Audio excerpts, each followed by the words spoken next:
हरे नाम हरे नाम एव केवलम खलो नस्तेव नस्तेव नस्तेव गतिरन्यथा।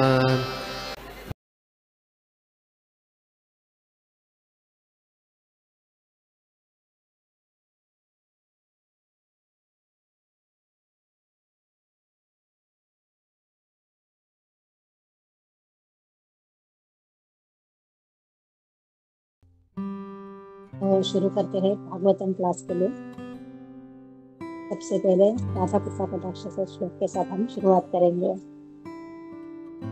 मकेश्वरी ईश्वरी आदिश्वरी सुरेश्वरी दिव्य भारतीश्वरी रमानशासनेश्वरी रमेश्वरी रमेश्वरी प्रमोदकानेश्वरी ब्रजेश्वरी ब्रजाधिपे विराधिके नमोस्तुते विराधिके नमोस्तुते विराधिके नमोस्तुते। ओम नमो भगवते वासुदेवाय ओम नमो भगवते वासुदेवाय ओम नमो भगवते वासुदेवाय। नारायणं नमस्कृत्यं नरं चैव नरोत्तमं देवीं सरस्वती व्यासं ततो जयो मुदीरे। नष्टप्रायेषु अभद्रेषु नित्यं भागवत सेवया भगवती उत्तमश्लोके भक्तिर्भवति नश्यति। नमः पङ्कजनाभाय नमः पङ्कजमालिने नमः पङ्कजनेत्राय नमस्ते पङ्कजारे। हे कृष्ण करुणा सिन्धु दीनबन्धु जगत्पते गोपेश गोपिका कान्त राधाकान्त नमस्ते। भक्तकाञ्चन गौराङ्गी राधे वृन्दावनेश्वरी वृषभानुसुते देवी प्रणमामि हरिप्रिये। वाञ्छाकल्पतरुभ्यश्च कृपा सिन्धुभ्येव च पतितानां पावनेभ्यो वैष्णवेभ्यो नमो नमः। जय श्री कृष्ण चैतन्य प्रभु नित्यानंद श्री अद्वैत गदाधर श्रीवासादि गौर भक्त वृंद। हरे कृष्णा कृष्णा कृष्णा हरे हरे हरे राम राम राम हरे हरे। हरे कृष्णा। सभी वैष्णव के चरणों में दंडवत प्रणाम। आज मुझे भागवतम के स्कंध 3 अध्याय 20 अध्याय 18 और श्लोक नंबर 20 की सेवा दी गई है। आप सबसे आशीर्वाद चाहती हूँ कि मैं ये सेवा ठीक से कर सकूं। तो पहले श्लोक पढ़ लेते हैं। एतस्य यज्ञावयस्य माया गृहीतवाराः तनोर्महात्मनः औरव्यमय्यां विशतो विमर्दनम् ईदृक्ष आवात ऋषिभिर्वृत्तस्वरा। अनुवाद और तात्पर्य श्रील प्रभुपाद द्वारा श्रील प्रभुपाद की जय। छोटा सा ही है तात्पर्य, तो इसको भी हम पढ़ लेंगे। अनुवाद। हे कुरु के वंशज वराह रूप में प्रकट हुए श्री भगवान तथा असुर के मध्य पृथ्वी के निमित्त होने वाले इस भयंकर युद्ध को देखने हेतु ब्रह्मांड के सर्वाधिक स्वतंत्र देवता ब्रह्मा अपने अनुयायियों सहित आए। तात्पर्य। पूर्ण पुरुषोत्तम भगवान तथा असुर के बीच के युद्ध की तुलना गाय के लिए लड़ने वाले 2 सांडों के युद्ध से की गई है। पृथ्वी ग्रह को गो अर्थात गाय भी कहा जाता है। इस प्रकार गाय से संसर्ग करने हेतु 2 सांड परस्पर लड़ते हैं, उसी प्रकार प्रकार से इस पृथ्वी पर आधिपत्य जमाने हेतु असुरों तथा परमेश्वर या उनके प्रतिनिधियों के मध्य अनवरत संग्राम चलता रहता है।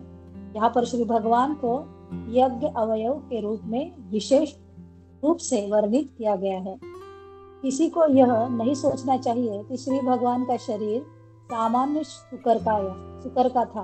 वे कोई भी रूप धारण कर सकते हैं और वे ऐसे रूपों से नित्य युक्त रहते हैं। उन्हीं से समस्त रूपों का उदय हुआ है। उनके वराह रूपी शरीर को सामान्य शुकर शरीर नहीं मानना चाहिए।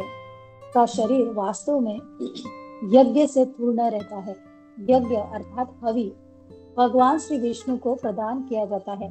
यज्ञ का अर्थ है भगवान श्री विष्णु का शरीर। उनका शरीर भौतिक नहीं होता, अतः उन्हें सामान्य शुकर नहीं समझना चाहिए। इस श्लोक में ब्रह्मा को स्वराट कहा गया है। वस्तुतः पूर्ण स्वतंत्रता तो श्री भगवान को ही प्राप्त है, किंतु श्री भगवान का अंश होने से प्रत्येक जीवात्मा में कुछ न कुछ स्वतंत्रता निहित है। इस ब्रह्मांड के प्रत्येक जीव में सूक्ष्म मात्रा में स्वतंत्रता है, लेकिन ब्रह्मा को समस्त जीवात्माओं में प्रमुख होने के कारण अन्य जीवात्माओं की अपेक्षा कुछ अधिक स्वतंत्रता प्राप्त है। वे पूर्ण पुरुषोत्तम भगवान श्री कृष्ण के प्रतिनिधि हैं और ब्रह्मांड के कार्य व्यापारों की अध्यक्षता करने हेतु नियुक्त है। अन्य सभी देवता उनके लिए कार्य करते हैं, इसलिए उन्हें यहाँ स्वराट कहा गया है। महान ऋषि तथा अध्यात्मवादी सदैव उनके साथ साथ रहते हैं, अतः वे सभी इस असुर तथा श्री भगवान का युद्ध देखने हेतु आए थे। ओम विष्णु पादाय कृष्ण पृष्ठाय भूतले श्रीमते भक्ति वेदांत स्वामी सुनामिने नमस्ते सारस्वते देवे गौरवाणी प्रचारिणे निर्विशेष शून्यवादी पाश्चात्य देशकारिणे मज्ञानतिमिरान्धस्य ज्ञानाञ्जनशलाकया चक्षुरुन्मीलितं येन तस्मै श्रीगुरुवे नमः। जय श्री कृष्ण चैतन्य प्रभु नित्यानंद श्री अद्वैत गदाधर श्रीवासादि गौर भक्तवृंद। हे कृष्ण कृष्ण कृष्ण हरे हरे, हरे राम राम राम हरे हरे। हे कृष्णा, तो ये जो वराह देव का प्राकट्य हुआ और वराह भगवान और हिरण्याक्ष के बीच में घनघोर युद्ध हो रहा है। तो इस श्लोक में प्रभुपाद बता रहे हैं कि पृथ्वी माता के लिए ये युद्ध हो रहा है। हिरण्याक्ष धरती माता को पाताल में पहुंचा देता है। भगवान वराह रूप का अवतार धारण करते हैं और अपने दांतों पे, वराह भगवान के जो दांत है, उन दांतों पे पृथ्वी माता को उठा के वो एक जगह पे स्थित करते हैं, उनको सुरक्षित रखते हैं। और अभी हिरण्याक्ष के साथ भगवान का युद्ध शुरू होने वाला है। तो प्रभुपाद यहाँ पे बहुत ही इम्पोर्टेंट महत्वपूर्ण बात यहाँ पे करते हैं कि हमें ये क्यों सुनने चाहिए, ये कथाएं, इससे होगा क्या, इन कथाओं को सुनने से हमारे जीवन में क्या लाभ होगा। तो हम कलयुग के जीव है ना, पूरे बद्ध जीव है, हम सारे हमारे जड़ रूपों में जकड़े हुए हैं। तो जब हम भगवान के शौर्य की कथा सुनते हैं, भगवान की वीरता को पढ़ते हैं, तो इनके सुनने मात्र से, इनको पढ़ने मात्र से क्या होता है, हमारे हृदय के कल्मश नष्ट हो जाते हैं। हम भक्ति में प्रगति करने लगते हैं और इसके सिवाय अन्यथा हमारे पास दूसरा कोई सोर्स है ही नहीं हमारे हृदय को शुद्ध करने का।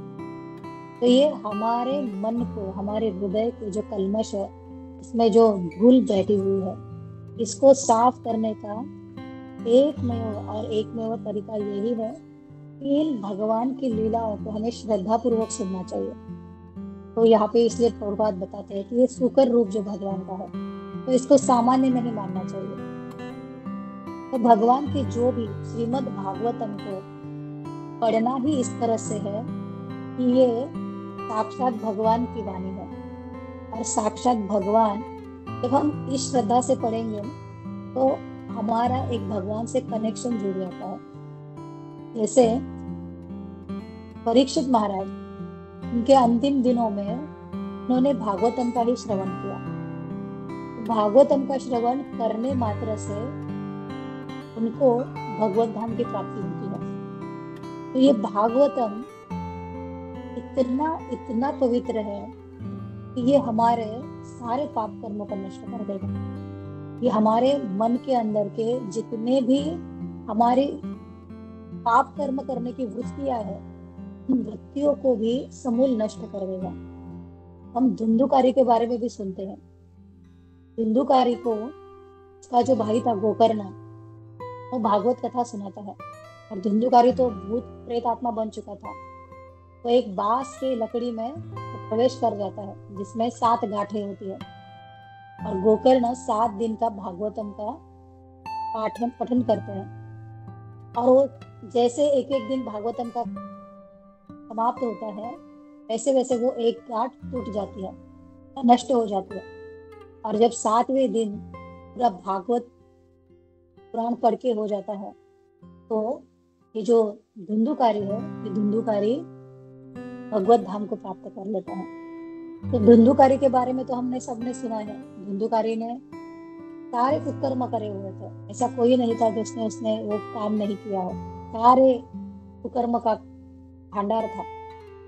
तो ऐसा धुंधुकारी यदि भागवतम को सुनने मात्र से अपना ये शरीर, अपनी यह आत्मा को भगवत धाम में ले जा सकता है, तो ये जो भागवतम है, ये भागवतम भगवान और उनके भक्तों की चर्चाएं हैं कि भक्तों ने किस तरह से भगवान को प्राप्त किया है, और भगवान इतने कृपालु है कि किस तरह से प्रेमवश अपने भक्तों के लिए बंध जाते हैं। तो ये बहुत ही सुंदर प्रेम का आदान प्रदान है भागवतम।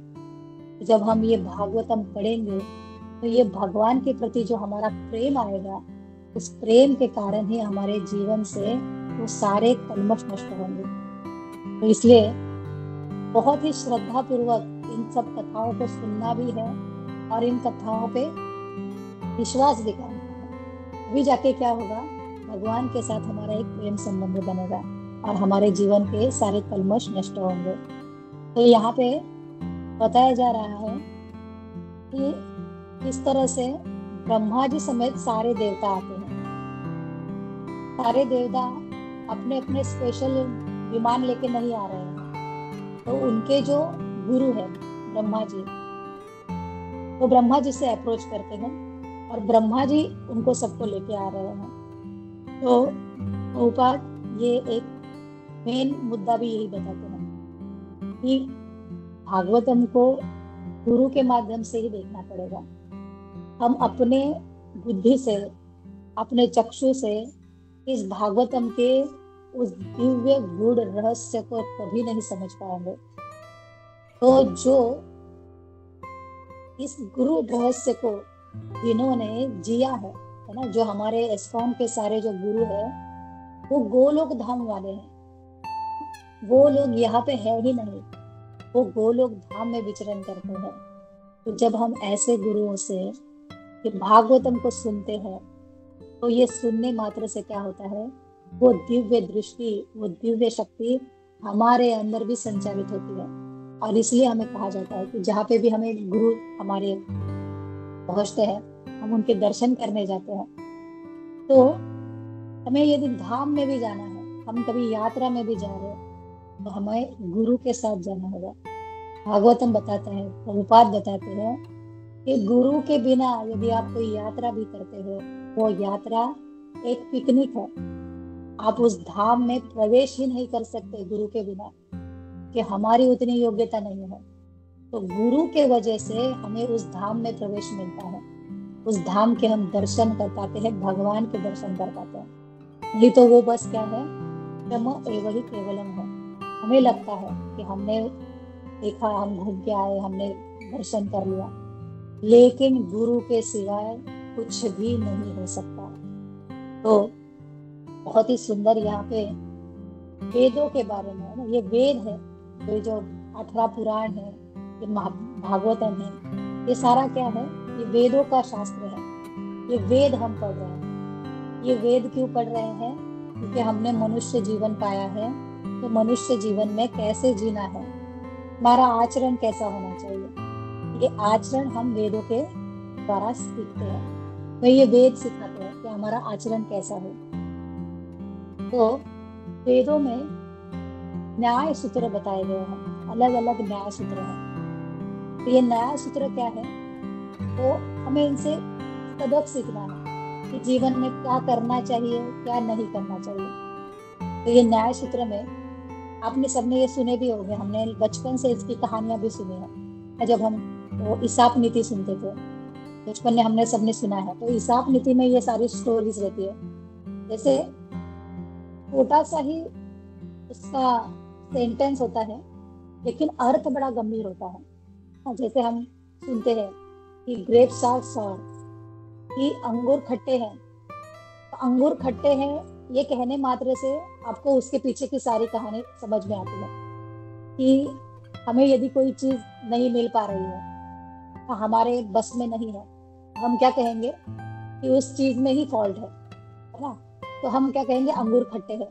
तो हम वो कहानी भी जानते हैं कि वो एक जो फॉक्स था या सियार कहेंगे, तो वो जब वो अंगूर उसको खाने की इच्छा हुई और अंगूर इतने ऊपर थे कि वो इतना जंप लगा रहा था, लेकिन वो अंगूर वो पा नहीं रहा था, अंगूर वो खा नहीं पा रहा था, उसकी उतनी पहुंच नहीं हो रही थी अंगूर तक। तो प्रयास करने के बाद थक जाता है और क्या कहता है कि अंगूर खट्टे हैं। तो अपने प्रयास करने के बाद भी हमें यदि कुछ नहीं मिल रहा है, तो उस क्या है, उस चीज को क्या करते हैं, उस चीज में फॉल्ट निकाल के अपने आप को तसल्ली देते हैं कि ठीक है नहीं मिला, लेकिन वही चीज खराब है, इस तरह से। तो ये जो न्याय नीति है ना, न्याय सूत्र है, तो ये न्याय सूत्र भी हमारे जीवन के बहुत ही महत्वपूर्ण है, भक्ति के विशेष अंगों को प्रस्तुत करता है। तो भक्ति में ये न्याय सूत्र किस तरह से हमारे काम आएंगे? तो सबसे पहला न्याय सूत्र है कूप मंडूक न्याय। आपने ये सब कुछ सुना होगा, कूप मंडूक फ्रॉग इन वेल। तो जो मेंढक है, जो कुएं का मेंढक है, उसके लिए वो कुआं ही उसकी सृष्टि है, वो कुआं ही उसका जगत है।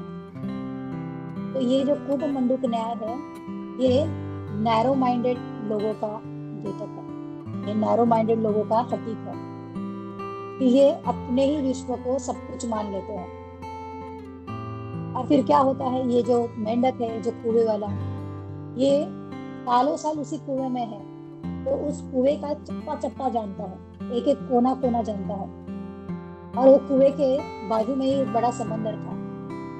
तो ये क्या होता है, एक दिन उस समंदर से एक मेंढक उस कुएं में आ गिरता है। अब वो समंदर वाला मेंढक यहाँ पे आ गया, तो ये जो कुएं का मेंढक है, वो कुएं का मेंढक उससे पूछता है कि तुम जहां से आए हो, जिसको समंदर कहते हो, वो कितना बड़ा है? तो समंदर वाला मेंढक कहता है बहुत बड़ा है, बहुत बड़ा है। कहता है कितना? मेरा मुंह, जैसा मुंह फुला के दिखाता है, इतना बड़ा है? कहते नहीं, इससे बड़ा है। तो फिर अपने हाथ फैलाता है कि इतना बड़ा है, अपने हाथ फैला के जितना बड़ा होता है वैसे, इतना बड़ा है तुम्हारा समंदर? और कहते हैं इससे भी काफी बड़ा है। तो अभी इसने बस कुआं ही देखा है, कुआं का ही परिसर देखा है, तो उसकी सोच उसके बाहर नहीं जाएगी, वो बाहर के बारे में सोच ही नहीं सकता। फिर वो क्या करता है, वो अपना पेट फुलाने लगता है कि इतना बड़ा है। समंदर का मेंढक कहते कि नहीं, इसकी तो तुलना ही नहीं हो सकती। तो इसका ईगो हर्ट होता है कि अरे ये मुझे कह रहा है कि इसका समंदर इतना बड़ा है कि तुलना ही नहीं हो सकती। तो वो और क्या करता है, और पेट फुलाता है, और पेट फुलाते फुलाते क्या हो जाता है, मर जाता है ना, उसकी सांस फूल जाती है, सांस अटक जाती है। तो ऐसे क्या है कि नैरो माइंडेड लोग जब इनको कोई सत्य का दर्शन कराएंगे कि ये चीज ऐसी है, तो ये फिर क्या होता है, ये अपने ईगो को साबित करने के लिए, है ना, हर लेवल पार कर जाते हैं कि नहीं, मैं तो सिद्ध करके ही रहूंगा, मेरा नॉलेज भी कैसा है, मेरा नॉलेज भी वर्सेटाइल है। तो ये कूप मंडू कन्या है कि भक्ति में हम कैसे रहते हैं, हम भक्ति में सरेंडर रहते हैं। तो ये एक न्याय सूत्र है। दूसरा न्याय है रज्जु सर्प न्याय। रज्जु सर्प न्याय, रज्जु जो रस्सी रहती है उसको कहते हैं रज्जु सर्प न्याय। तो एक आदमी रास्ते में चल रहा था अंधेरे में, रात के समय बड़ा अंधेरा था। तो रास्ते पे एक रस्सी पड़ी हुई थी। तो उस रस्सी को देख के वो डर गया कि ये तो सर्प है, ये तो सांप जा रहा है। फिर उसने टॉर्च लगाई और टॉर्च से देखा क्या था, वो तो एक रस्सी थी। तो ये क्या है, भ्रम क्रिएट होता है कि वो सांप नहीं है, लेकिन रस्सी को सांप समझ लिया। तो प्रभुपाद इस न्याय सूत्र के बारे में बताते हैं कि मायावादी लोग कैसे हैं। मायावादी लोग कहते हैं कि ब्रह्म सत्य जगत मिथ्या, ब्रह्म सत्य है और जगत मिथ्या है। कि ब्रह्म तो है, वो तो सत्य है, लेकिन जिस ब्रह्म से ये जगत बना है ये मिथ्या है। तो जगत तो मिथ्या नहीं है, जगत क्या है, टेम्पररी है, ये नश्वर है ना, ये क्या होना है, इसका नष्ट होने वाला है ये। लेकिन ये झूठा नहीं है, इसमें झूठ कुछ भी नहीं है, सब कुछ सत्य है। लेकिन मायावादी कहते हैं कि जगत मिथ्या, जगत झूठा है। तो जैसे वो रस्सी है, वो रस्सी को यदि सांप कहा गया, तो सांप का यदि उसको इमेजिन किया गया है तो इसका मतलब सांप है, ऐसा नहीं है कि सांप नहीं है। भले वो रस्सी वहां पे अभी है, वो सांप नहीं है, लेकिन उसके इमेजिनेशन में जो सांप आया, इसका मतलब सांप का अस्तित्व भी है। इसके वजह से उसने रस्सी को सांप के रूप में इमेजिन किया। तो ये इमेजिन करने की जो पावर है ना, उसमें जब उसने सांप को इमेजिन किया है, तो इसका मतलब उसका भी, उस सांप का भी अस्तित्व है। हाँ, वैसे ब्रह्म का भी अस्तित्व है। और मायावादी क्या कहते हैं, ब्रह्म निराकार है, और कोई आकार नहीं है, तो एक प्रकाश है, वो तो बस एक रोशनी है। तो इस तरह से ये रज्जु सर्प न्याय। फिर तीसरा न्याय रूपात बताते हैं अंध पंगु न्याय। एक अंधा है और एक लंगड़ा है। तो अंध पंगु न्याय में क्या है, ये दोनों, एक अंधा और एक लंगड़ा आदमी, दोनों चल रहे हैं जंगल से। और जो ये लंगड़ा है वो देखता है कि जिस रास्ते से उनको जाना है वहां से आग लगी हुई है, और जो आग कैसे है, पूरे जंगल में फैल रही है। तो वो अंधे को बताता है कि जंगल में आग लगी है और हमको यहाँ से निकलना पड़ेगा। तो अभी लंगड़ा तो भाग नहीं सकता, उसके पास तो उतना है ना, वो तो उतनी क्षमता नहीं है कि वो भाग सके। और जो अंधा है वो शारीरिक दृष्टि से सक्षम है, वो भाग सकता है, लेकिन वो देख नहीं सकता, कहाँ भागना है उसको पता नहीं चलेगा। तो अंधा लंगड़े को कहता है कि तू मेरे कंधे पे बैठ जा, मेरे कंधे पे बैठ जा और तू मुझे गाइड कर, तू मुझे मार्गदर्शन कर, कौन सी दिशा में जाना है, और मैं भागूंगा। तो इन दोनों के कोऑपरेशन से क्या होता है, लंगड़ा अंधे को बताता है कि इस डायरेक्शन में चल, उस डायरेक्शन में चल, और अंधा तेजी से दौड़ता है और उस जंगल की आग से बाहर निकलते हैं। तो इस तरह से ये दो असमर्थ लोग मिल के अपनी यदि शक्ति लगाएंगे तो एक संभव कार्य बन जाएगा। जैसे प्रभुपाद जब अमेरिका गए थे तो उन्होंने वहाँ के जो सारे डिवोटीज थे उनको कहा, वहाँ के जो लोगों को कहा कि हमारा देश क्या है, हमारा देश लंगड़ा है। इस तरह से लंगड़ा है, हम पैसे के मामले में हम लंगड़े हैं, हमारे पास आर्थिक उतनी सुविधा नहीं है, हमारे पास उतना धन नहीं है। और तुम कैसे हो, अमेरिका अंधा है। अंधा कैसा है कि आपके पास स्पिरिचुअल पावर नहीं है, आपके पास अध्यात्म की दृष्टि नहीं है, तो आप आध्यात्मिक तौर पे आप अंधे हो और पैसे के तौर पे हम लोग लंगड़े हैं। तो जब हम दोनों कोऑपरेट करेंगे, तो जब दोनों का कोऑपरेशन होगा, तो हम इस अध्यात्म को, है ना, भगवान के संदेश को जग भर प्रसारित कर पाएंगे। और प्रभुपाद ने वही किया। ये अंध पंगु न्याय यहाँ पे प्रभुपाद ने सिद्ध कर दिया। आगे आता है काक तालिया न्याय। काक यानी कौवा। कौवा तो काक तालिया न्याय। और तालिया यानी ताल का वृक्ष। तो जो ताल का वृक्ष होता है, ये ताल के वृक्षों को फल लगे हुए होते हैं ताल के वृक्ष में। और क्या होता है, कौवा उस डाली पे जाके बैठता है, ब्रांच पे जाके बैठता है, और उसी समय वो जो ताल का जो फ्रूट है वो नीचे गिर जाता है। तो जो वहां पे देखने वाले लोग हैं, तो एक समूह है देखने वाला, एक ग्रुप है, वो कहते हैं कि इतना पावरफुल है कौवा कि उसके बैठने से ये ताल का जो फ्रूट है वो नीचे गिर गया, इतना पावरफुल है। फिर और एक दूसरा समूह है, वो कहता है कि नहीं, वो फल है ना, वो फल पका होगा। तो फल पक गया है और उसका वो नीचे गिरने का टाइम आ गया है, बस वहां पे जाके वो कौवा बैठा और वो फल नीचे आ गया। तो अभी ये लोग, कोई कौवे को ग्रेट मान रहे हैं कि कौवा इतना भारी है, कोई कह रहे हैं कि वो फल पकने का टाइम हुआ था इसलिए वो नीचे आ गया। प्रभुपाद बताते हैं ये काकतालीय न्याय क्या है, ये व्यर्थ की चर्चाएं हैं, ये फालतू की बकवास है। कि कौवा बैठे हैं या वो फल पकने के समय था, हमें क्या लेना देना। इन चर्चाओं से हमारे जीवन में क्या सिद्धि प्राप्त होने वाली है, हमारे जीवन में इससे क्या फर्क पड़ने वाला है। तो जैसे ये न्यूज़पेपर्स है, टीवी के सीरियल्स है, टीवी के न्यूज़ है, मतलब मूवीज है, तो इनसे हमारे भक्ति में जीवन में क्या प्रगति होने वाली है। हम इनके ऊपर लोग चर्चा करते हैं, डिबेट करते हैं, मीटिंग्स आयोजित करते हैं, है ना, इतना सभाएं होती है, ये टॉपिक है, ये टॉपिक है, इस टॉपिक पे चर्चा करेंगे, उस टॉपिक पे चर्चा करेंगे।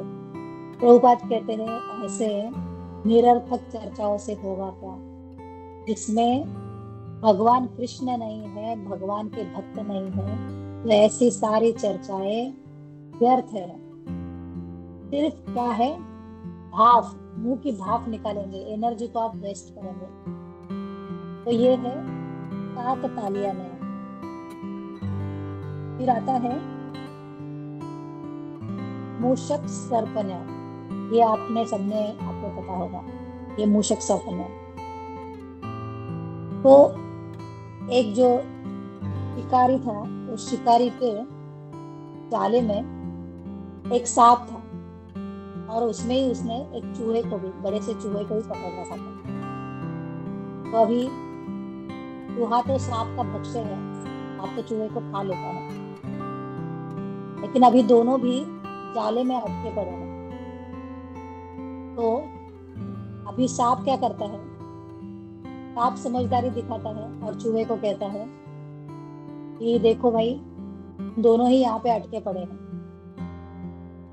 तो हमें दोनों को यहाँ से छुटकारा पा सकते हैं, हम यहाँ से निकल सकते हैं। तो कैसे निकल सकते हैं, तुम अपने दांतों से इस जाल को कुतर दो, तोड़ दो इस जाल को, और फिर एक छोटा सा बिल बना दो, एक छोटा सा होल बना दो, फिर तुम निकल जाना, फिर मैं निकल जाऊंगा। चूहा कहता है ठीक है, क्योंकि दोनों को भी बाहर निकलना है, दोनों ही फंसे पड़े हैं। चूहा भी उस बिल को कुतरना शुरू कर देता है जाल को, और एक होल बना लेता है। जैसे ही होल प्रॉपर बनता है, सांप क्या करता है, चूहे को खा लेता है, चूहे को खा लेता है और बाहर निकल जाता है। तो प्रसंगावधान, बात ये बताते हैं कि समय परिस्थिति के अनुसार बुद्धिमान बनना चाहिए। और इस तरह से ये जो न्याय है, न्याय सूत्र हमारे जीवन में किस तरह से परिवर्तन ला सकते हैं, किस तरह से हमें इसको इम्प्लीमेंट करना है। और एक आता है चंद्र शाखा में। चंद्र शाखा में कि जैसे माँ है अपने छोटे बच्चे को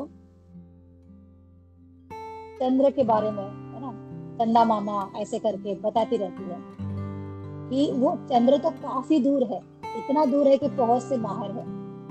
लेकिन वो क्या करती है, पेड़ों के बीच में से वो दिखाती है कि देखो कि ये देखो उस पेड़ के वहां ऊपर दिख रहा है, उस पत्ते के नीचे दिख रहा है। तो वो उसको इस तरह से प्रदर्शित करती है कि वो कितना नजदीक है। बच्चे को वो जो इतना दूर जो चंद्र है वो एकदम नजदीक समझ में आता है कि माँ बता रही है ना, वो पेड़ के पीछे है, उस पत्ती के नीचे है ना, थोड़ा सा ऐसे करके देखोगे तो दिखेगा। तो इतने जो दूर की चीज है, माँ उस बच्चे को बहुत नजदीक लाके दिखा रही है और बच्चा उसका आनंद ले रहा है। तो हमारे जो गुरु है तो हमें गोलोक धाम का दर्शन करवाते हैं। जो ये भागवतम पढ़ते हैं, ये भागवतम से हम भगवान के जो धाम है उसके बारे में सुन पाए हैं, उसके बारे में हम चर्चा करते हैं। तो ये जो गुरु है ना, ये हमारी माता के समान, जो वो चंद्र है जिससे हमारी पहुंच भी नहीं है, तो हमें बड़े ही आसानी से तो उसके दर्शन करवा रहे हैं, हमारे नजदीक ला रहे हैं उस धाम को। तो ये है चंद्र शाखा में। तो ये जो न्याय सूत्र है, ये न्याय नीति है, तो क्या है, ये सारे भागवतम से है ना। ये साप नीति, चाणक्य नीति, ये सारे भागवतम से ही आए हुए अंग है, जो हमारे रोज के डेली के जीवन में हमें उसका उपयोग करना है। जो 12 अलवर है साउथ में, जो 12 अलवर बताए जाते हैं, उनमें से एक अलवर थे, का नाम था अनंत अलवर। तो ये अनंत अलवर हमेशा भगवान का श्रृंगार करते थे, फूलों की सेवा करते थे, तो भगवान के लिए फूल लाना, फूलों के हार बनाना। तो एक बार क्या होता है, और हाँ, इनकी सेवा, ये जो अलवर थे ना, ये 12 अलवरों का खासियत, इनकी विशेषता, स्पेशलाइजेशन ऐसा था कि भगवान इनसे साक्षात बातें करते थे। भगवान इनकी हमेशा हालचाल पूछा करते थे कि कैसा चल रहा है, आज का दिन कैसे गया, क्या किया। इस तरह से बातें होती थी, भगवान के साथ आदान प्रदान होता था। तो ये अनंत अलवर एक बार जब फूल चुनने जाते हैं तो क्या होता है, वहां पे एक सर्प उनको काट लेता है, और सर्प काट लेने के बाद वो जहर शरीर में चढ़ रहा है, तो फिर भी वो फूलों की माला बना रहे हैं, फूल फटाफट चुन रहे हैं, ताकि मैं कुछ देर के बाद यदि बेहोश हो जाऊंगा, मेरी सेवा ना बाकी रह जाए। तो फटाफट फटाफट सारे फूल चुन रहे हैं, सारे फूलों को इकट्ठा करके माला बनाने में व्यस्त है। तो भगवान आते हैं और भगवान कहते हैं कि अरे, तुझे तो अभी सांप ने काटा है और तू अपने शरीर के पास जरा भी ध्यान नहीं दे रहा, तो जाना चाहिए वैद्य के पास, है ना, उस जहर को उतरवाने के लिए। तो वो अनंत अलवर कहते हैं, देखिए, यदि अभी सांप ने मुझे काटा है, ये शरीर है ना, ये शरीर मरेगा, शरीर मर जाएगा, इसको तो कभी ना कभी तो मुझे त्यागना ही है। आज गया या कल गया, तो ये तो शरीर जाएगा, लेकिन मेरी आत्मा क्या है, मेरी आत्मा क्या करेगी? मैं आपके धाम पे आने वाला हूँ, तो मैं विरजा नदी में स्नान करूंगा, क्योंकि धाम आ जाऊंगा, वहां पे मैं फूलों की माला बनाऊंगा। काम मुझे यहाँ पे भी वही करना है, मुझे वहां पे भी वही करना है। तो यहाँ पे क्या फर्क पड़ता है कि मेरे शरीर को सांप ने काटा है या मेरे साथ क्या हो रहा है? सेवा तो मुझे वहां पे भी वही करनी है और यहाँ पे भी वही करनी है। भगवान ये अनंत अलवर के शरीर से वो सारे विष और जहर का प्रभाव नष्ट कर देते हैं।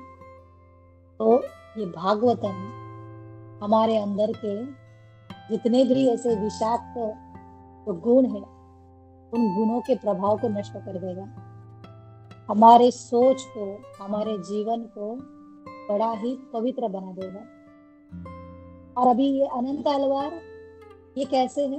कृष्ण भावना भावित है, भगवान के भक्त है। तो इस तरह से ये अपने आत्मा राम है, ये अपने आत्मा में रत है, ये शरीर के तौर पे नहीं है। तो प्रभुपाद इसके कॉन्ट्रास्ट में और भी एक बात बताते हैं, एक राजा की कहानी, वो भी आप लोगों ने सुनी होगी कि वो राजा को डॉक्टर ने शुगर खाने से, मीठा खाने से मना कर दिया था। मीठा में, फलों में आम खाने से मना कर दिया था कि राजा आप आम कभी नहीं खाओगे, आम खाने से क्या होगा, आपकी मृत्यु हो जाएगी, डेथ हो जाएगी, आपके लिए आम एक जहर है। तो राजा उस चीज को ध्यान में रखता है कि हाँ मुझे आम नहीं खाना है। फिर एक बार अपने प्रधान के साथ शिकार पे चले जाते हैं, और शिकार पे चले जाके बहुत दूर दूर तक जाते हैं, थक जाते हैं, और एक वहां पे पेड़ दिखता है, आम का पेड़, तो वहां पे बैठ जाते हैं। आम के पेड़ के नीचे बैठते हैं। प्रधान कहता है कि राजा जी आप यहाँ पे मत बैठिए, यहाँ पे आप बैठेंगे तो है ना, आपको आम से डॉक्टर ने मना किया है।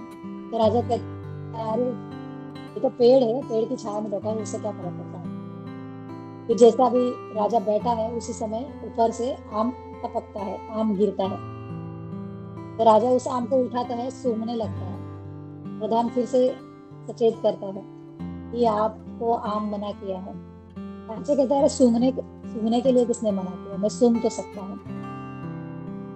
और अभी तो सूंघने से इच्छा इतनी प्रबल हो जाती है कि एक उसको काट के उसका एक हिस्सा खाने लगता है। तो प्रधान कहता है कि महाराज आपको तो डॉक्टर ने मना किया है। राजा कहता है कि पूरा आम थोड़ी ना खा रहा है, कि थोड़ा सा खाने से क्या फर्क पड़ता है। और वो आम को खाते ही राजा की मृत्यु हो जाती है।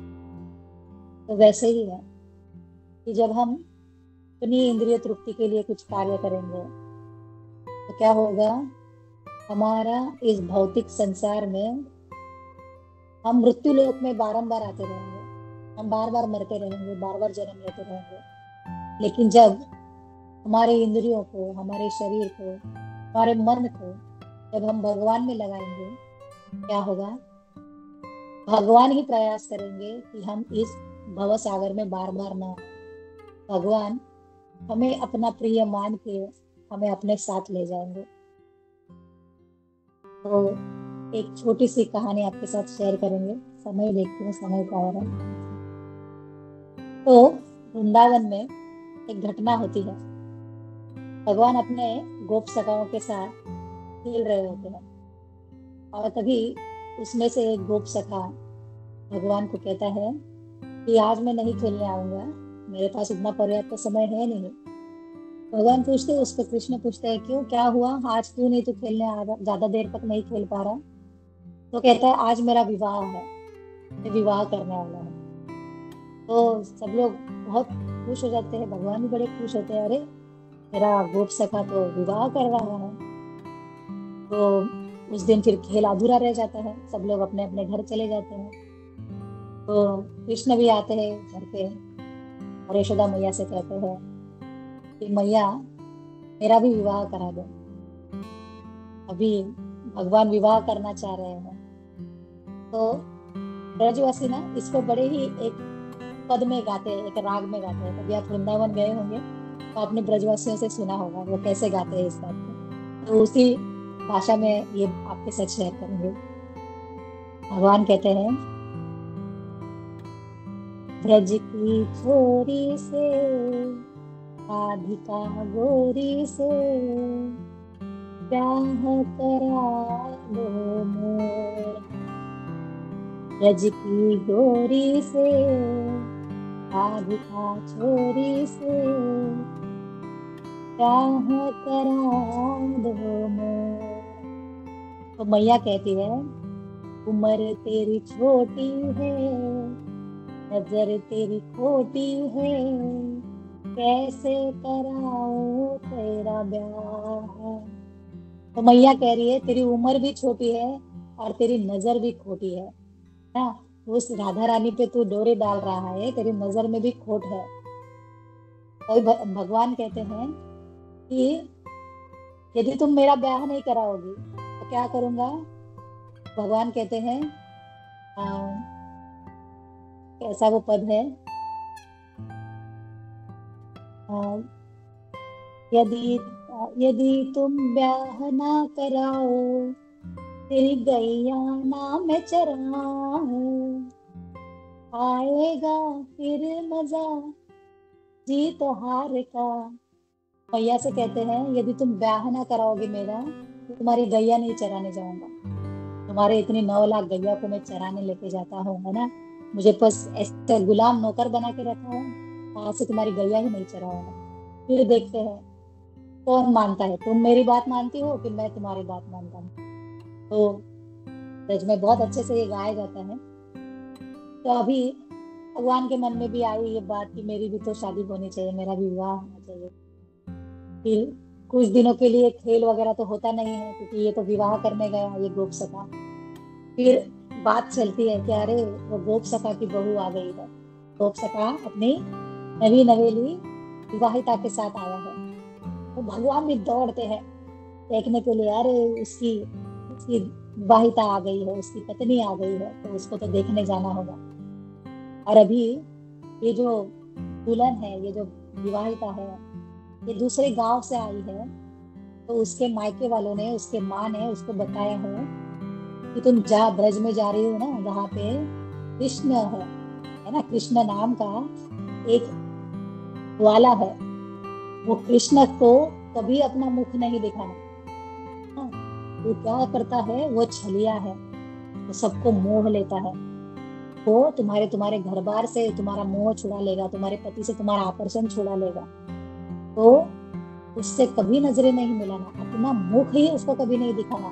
पूरा घूंघट है ना, घूंघट यहाँ तक लेना कभी भी, उसके सामने अपना चेहरा कभी मत दिखाना। तो ये जो विवाहिता है, अभी जैसे माँ ने बोला है तो सुनना पड़ेगा। पालकी में आती है। इस जो ये विवाहिता है, इसका नाम है माधवी गोपी। तो ये माधवी गोपी अभी पालकी में बैठी है और भगवान कृष्ण इतने आतुर है इसको देखने के लिए कि मेरे ग्वाल बाल की जो विवाहिता है, पहले तो मैं देखूंगा उसको जाके।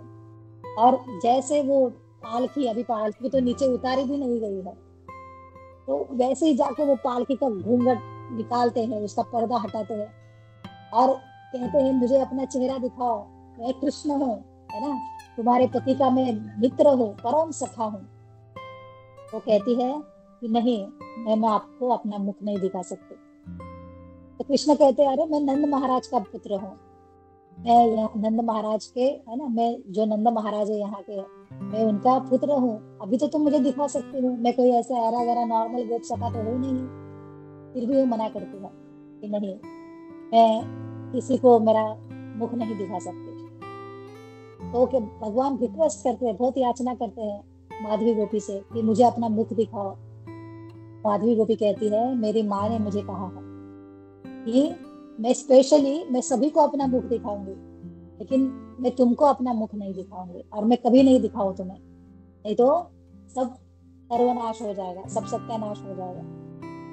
तो भगवान को बड़ा गुस्सा आता है, कृष्ण को बड़ा क्रोध आता है। कृष्ण कहते हैं ये ऐसा है ना, तुम मुख नहीं दिखाना चाहती तो तुम मुझे इस जन्म में कभी नहीं पाओगे और अगले जन्म में भी मेरे लिए अथक प्रयास करोगे। मैं बहुत प्रयास करना पड़ेगा और बहुत तुम्हें लोगों की तकलीफें सहना। आज तूने मुझे जितनी तकलीफ दी है ना, उतनी तकलीफ तुम्हें झेलनी पड़ेगी और तब जाके तुम मुझे प्राप्त करोगे। और अभी भगवान वहां से चले जाते हैं। फिर कुछ दिन बीत जाते हैं और गोवर्धन लीला होती है। तो भगवान अपनी छोटी उंगली पे गोवर्धन पर्वत को, गिरिराज को उठा लेते हैं और उस समय ये जो माधवी गोपी है उस तक ये वार्ता पहुंच जाती है कि इतनी बारिश हो रही है और इस बारिश में कृष्ण ने अपनी छोटी उंगली पे गोवर्धन को धारण कर लिया है, गोवर्धन को ले लिया है। तो कृष्ण के ये महिमा सुन के माधवी गोपी के मन में एकदम प्रेम उमड़ आता है। बहुत ही तीव्रता से उनको देखने की इच्छा होती है कि कौन है ये कृष्ण, क्या इनका इतनी शक्ति है, कैसे इनकी पावर है कि इन्होंने अपनी छोटी उंगली पे गिरिराज गोवर्धन को धारण कर लिया है। और वहां पे ये माधवी गोपी जाती है और माधवी गोपी अपना घूंघट उठा के भगवान के दर्शन करती है वहां पे कि भगवान ने अपनी छोटी उंगली पे गोवर्धन को धारण किया है। अभी माधवी गोपी ने तो अपनी जो कसम ली थी वो कसम तो माधवी गोपी तोड़ती है, लेकिन भगवान माधवी गोपी को माफ नहीं करते, क्षमा नहीं करते। लेकिन माधवी गोपी को जो भगवान ने एक वरदान भी दिया, माधवी गोपी को भगवान कहते हैं ना कि अगले जन्म में तुम मुझे जरूर पाओगे। तो ये माधवी गोपी ही अगले जन्म में मीराबाई बन के आती है। और मीराबाई, हम सब लोग जानते हैं मीराबाई उस गिरधर गोपाल के लिए कैसी दीवानी थी, और गिरधर गोपाल में ही अंत में मीराबाई समा जाती है। तो यहाँ पे मैं अपनी वाणी को विराम दूंगी। जो भी कुछ गलती हुई होगी तो उसके लिए मुझे क्षमा कर दीजिए, और जो भी कुछ आपको अच्छा लगा होगा वो सारे गुरुदेव की कृपा है, वो उनकी शक्ति है। All glories to Gurudev, all glories to Gurudev, all glories to गुरुदेव। हरे कृष्णा, धन्यवाद, प्रणाम सभी को।